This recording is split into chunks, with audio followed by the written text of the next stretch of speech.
Leitura do dia 132/365, segundo Crônicas 34 a 36. Esse é o projeto Bíblia em 365 dias. Estaremos dia a dia cada vez mais próximos do nosso Deus Pai Celestial. Referência à leitura do dia 12 de maio de 2023 do Plano Anual. Segundo Crônicas 34. O perfil de Josias encontra-se em 2 Reis. Na época de Josias, os meninos eram considerados homens quando atingiam a idade de 12 anos.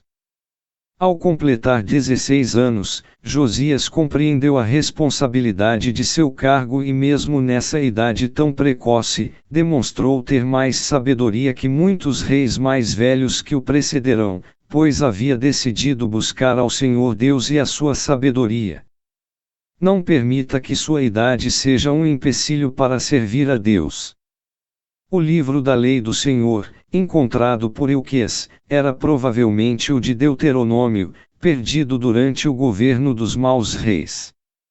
Agora que o livro havia sido encontrado, Josias percebeu que drásticas mudanças seriam necessárias a fim de trazer a nação de volta à obediência aos mandamentos de Deus. Esse fato também foi registrado em 2 Reis 22, 8 a 13. Faz parte da natureza humana tratar o pecado de modo leviano, procurar escusas, colocar a culpa em outras pessoas ou minimizar o mal que foi feito. Mas isso não acontecia com Josias. Ele ficou tão aterrorizado pela negligência do povo em relação às leis de Deus que rasgou suas vestes para expressar sua dor.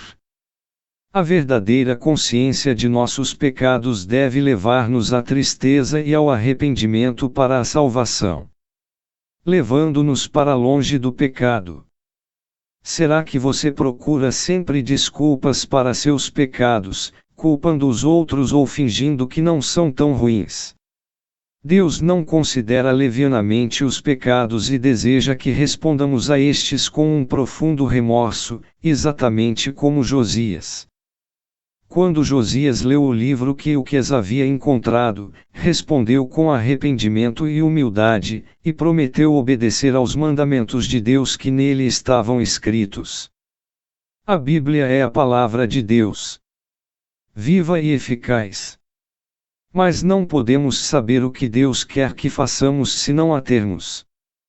E somente ler a palavra de Deus não é suficiente, devemos estar dispostos a praticar o que ela diz. Não existe muita diferença entre um livro escondido no templo e a Bíblia escondida em uma prateleira. Uma Bíblia que não é lida é como se estivesse perdida. Segundo Crônicas 35. Na época de Moisés, um dos deveres dos levitas era transportar a Arca da Aliança durante todas as viagens de Israel. A partir da construção do templo, a arca estava permanentemente instalada no lugar santíssimo, não seria mais transportada como era quando o povo peregrinava pelo deserto.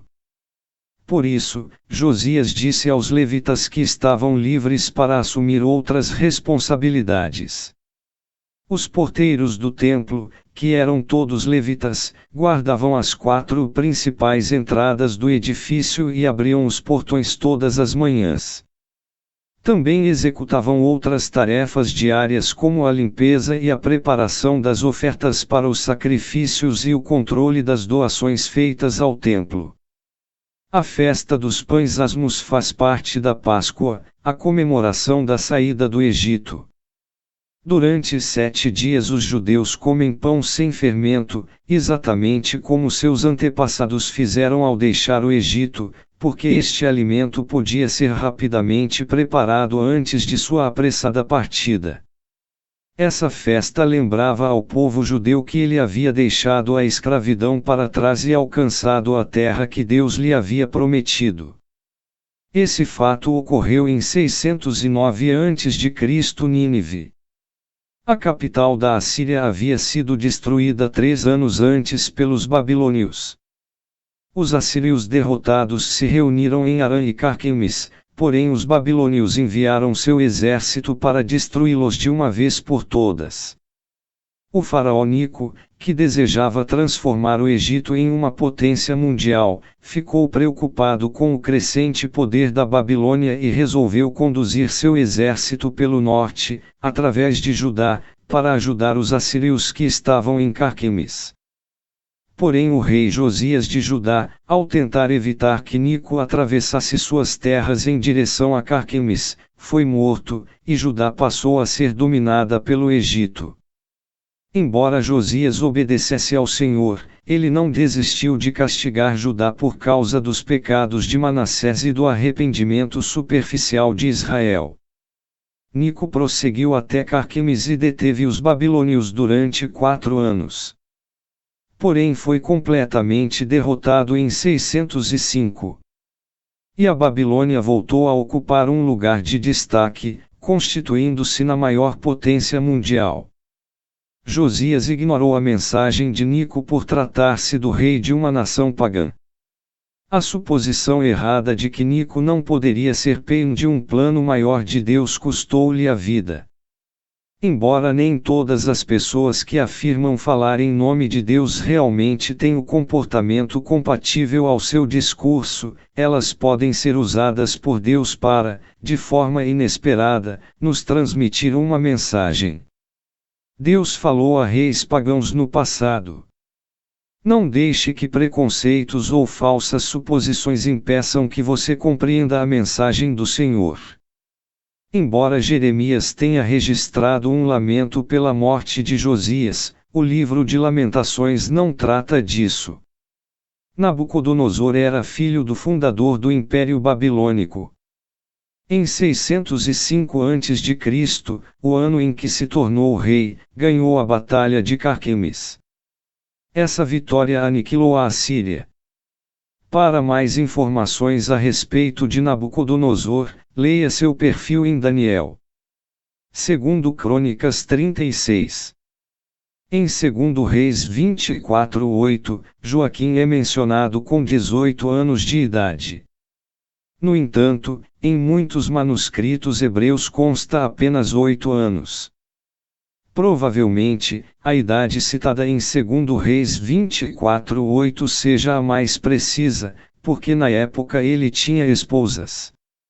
Deus preveniu os habitantes de Judá contra os pecados que praticavam. A nação se arrependia e Deus continuamente lhe demonstrava o seu favor, porém ela o abandonava em seguida. Por fim, a situação se mostraria irremediável. Tome cuidado para não abrigar o pecado em seu coração. Pode chegar o dia em que não haja como aplicar o remédio, e o castigo de Deus venha substituir a sua misericórdia. O pecado muitas vezes repetido por alguém que nunca se arrepende é um convite ao desastre. A passagem em Levítico 26, 27 a 45 é surpreendente. Nela, é predito com detalhes o cativeiro e como o povo de Deus seria expulso de sua terra por desobedecer-lhe.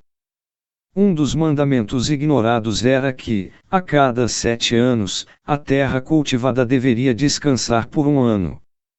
Os 70 anos de cativeiro permitiram que a terra descansasse, compensando todos os anos em que os israelitas não observaram essa lei. Sabemos que Deus cumpre todas as suas promessas, não apenas as de bênçãos, também as de juízo.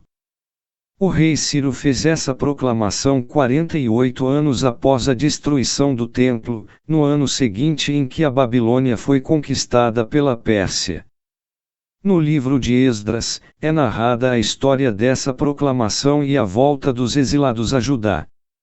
No livro de 2 Crônicas, vemos a forma correta e a incorreta de adorar a Deus. Davi planejou o templo, Salomão o construiu e nele realizou a maior consagração de todos os tempos.